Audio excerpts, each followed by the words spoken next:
মূসা আলাইহিস সালামের সময় ফিরআউনের যুগটা যেমন ছিল, ঠিক ওই রকমই আন্তাকিয়ার যিনি রাজা ছিলেন ওই সময়কার যুগটা ছিল শিরক বা কুফরে নিমজ্জিত আর কি।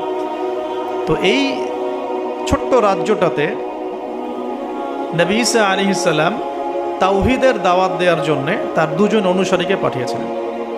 কয়জন ভাই? দুজন অনুসারীকে পাঠিয়েছিলেন। ওয়াদরিব লাহুম মাসালান আসহাবাল ক্বরিয়া, আল্লাহ পাক এটা সূরা ইয়াসিনের মধ্যে বলেছেন 13 থেকে প্রায় 32 নম্বর আয়াত পর্যন্ত পুরো লম্বা আলোচনা আছে, কিন্তু এই খুঁটিনাটি বিষয়গুলো সূরা ইয়াসিনের মধ্যে নাই। এগুলো তাফসির আপনাকে ঘাটতে হবে। একটা তাফসির যদি পড়েন মন কলিজা ঠান্ডা হয়ে যাবে, অন্তত একটা, সেটা হলো তাফসিরে জালালাইন।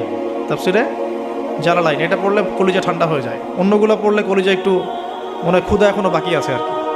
জালালাইন পড়লে মনে হয় যে ক্ষুধাটা মিটে গেছে আলহামদুলিল্লাহ, এতটাই গভীর আলহামদুলিল্লাহ মাশাআল্লাহ। আমি এটা প্রিফার করি বেশি